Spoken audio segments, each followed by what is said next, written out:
Paano nga ba kumita sa pag-aalaga at pagninegosyo ng Lapu-Lapu Grouper mula sa fingerlings hanggang sa pag-aani? Kaya naman magandang araw sa inyong lahat kung gusto ninyong malaman kung paano kumita sa pag-aalaga ng Lapu-Lapu. Isa sa pinakamahal at pinaka-premium na isda sa Pilipinas at sa iba't ibang bansa sa Asia. Ang bidyong ito ay para sa inyo. Sa video na ito ay tatalakayin natin kung paano magsimula ng Lapu-Lapu farming, magkano ang puhunan, tamang pag-aalaga, pagpapakain, pag-iwas sa sakit, at pag-aani, at kung paano kumita ng mas malaki sa negosyong ito. Kaya siguraduhin panuurin hanggang dulo. Ang Lapu-Lapu o grouper ay isa sa mga pinakamahal na isdang inaalagaan sa fish cage at fish pond. Malaki ang demand nito sa mga hotel, restaurant, seafood market at maging sa pag-expert sa Hong Kong, Singapore, Taiwan at China. Depende sa laki at uri, ang presyo nito ay maaaring umabot mula 400 hanggang higit 1,200 bawat kilo, lalo na kung buhay itong ibinebenta.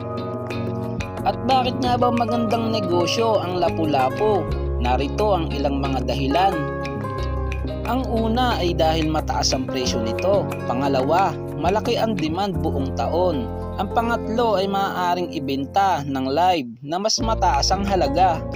Ang pang-apat ay pwedeng iproseso bilang premium pellet o frozen product. At ang panlima ay mataas ang potensyal na kita kapag mahusay ang pamamahala. Ang tanong ay paano nga ba ito sisimulan? Ang unang hakbang ay pag-aralan bago mag-invest. Mag-aral muna tungkol sa tamang pag-aalaga. Maaari ring bumisita sa mga fish farm upang matuto ng aktwal na operasyon. Ang pangalawang hakbang na gagawin mo ay piliin ang lugar.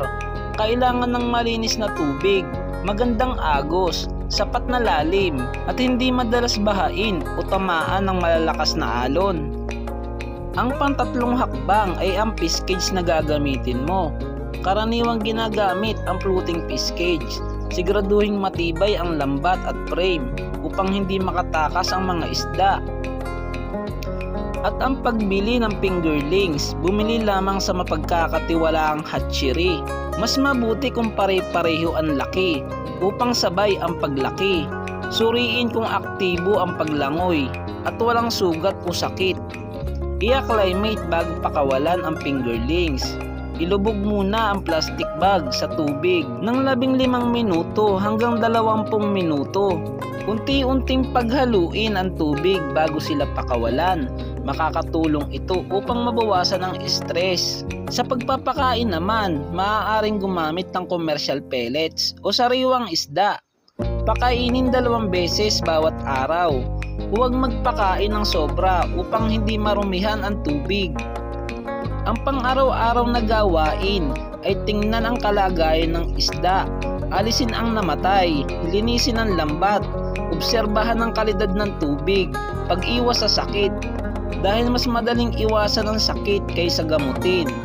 Panatilihing malinis ang fish cage, iwasan ang sobrang dami ng isda, gumamit lamang ng dekalidad na fingerlings. Gaano nga ba katagal ang paglaki nito? Karaniwang inaabot ito ng 8 hanggang 12 buwan bago maabot ang market size. Depende sa kalidad ng tubig, pagkain at uri ng Lapu-Lapu. At ang pinakahihintay ng lahat ay ang pag-aani. Kapag umabot na sa tamang timbang, maaari nang anihin. Dahan-dahang hulihin upang hindi masugatan. Kung ibebenta ng buhay, gumamit ng oxygenated tanks dahil mas mataas ang presyo ng live fish. Ang tanong ng karamihan, magkano naman kaya ang puhunan nito? Halimbawa, kung wala ka pang fish cage na paglalagyan, ipagpalagay na lang natin na ang paggawa ng fish cage ay 120,000. Ito ay tumatagal ng 3 hanggang 5 taon. Ibig sabihin ay makakaraming ani ka muna at malaki ang iyong magiging pakinabang bago ito masira. Ang fingerlings naman na 1,000 piraso ay pagpalagay na lang natin na 60,000 pesos. Ang feeds naman ay pagpalagay din natin na 250,000 pesos. Ang gamot at maintenance ay 40,000 pesos. At ang iba pa mga gastusin ay 30,000 pesos. Ang kabuuang puhunan ay humigit kumulang 500,000 pesos. Halimbawa ng kita, kung may 1,000 fingerlings ang alaga, may 85% survival rate. Ibig sabihin, may 850 na isda ang maaani mo. Ang average weight ay 1 kilo bawat isa. Kung ibebenta ng 700 pesos kada kilo, ang 850 times 700 pesos ay nagkakahalaga ng 595,000 gross sale. Kapag mas mataas ang presyo o mas mababa ang gastos, mas malaki ang kita. E paano nga ba mas palakihin ang kita nito? Huwag lamang magbenta ng sariwang isda. Maaari ring gumawa ng live grouper, premium grouper pellet, cruising grouper, vacuum package pellet, Chinese style steam grouper meal, restaurant supply, export quality product. Mas mataas ang halaga ng mga value added product kaysa sa ordinaryong sariwang isda. At saan nga ba ito maaaring ibenta? Maaari mo itong ibenta sa mga seafood restaurant, mga hotel, public market, supermarket, fish trading center, online selling, at mga exporter. Mga dapat tandaan, huwag magtipid sa kalidad ng fingerlings. Regular na linisin ang fish cage. Panatilihing maganda ang kalidad ng tubig. Pakainin ng tamang oras. Magtala ng lahat ng gastos at kita. Ang pag-aalaga ng lapu-lapu ay nangangailangan ng sapat na puhunan, tiyaga at tamang kaalaman.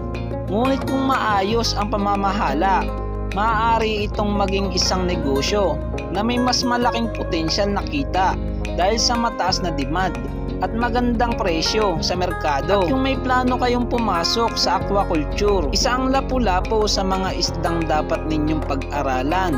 Maraming salamat sa panonood. Kung nakatulong ang bidyong ito, ay huwag kalimutang i-like, i-share at mag-subscribe sa ating YouTube channel para sa iba pang mga video tungkol sa aquaculture, fish farming at sa mga negosyong may mataas na potensyal na kita. Hanggang sa susunod na video.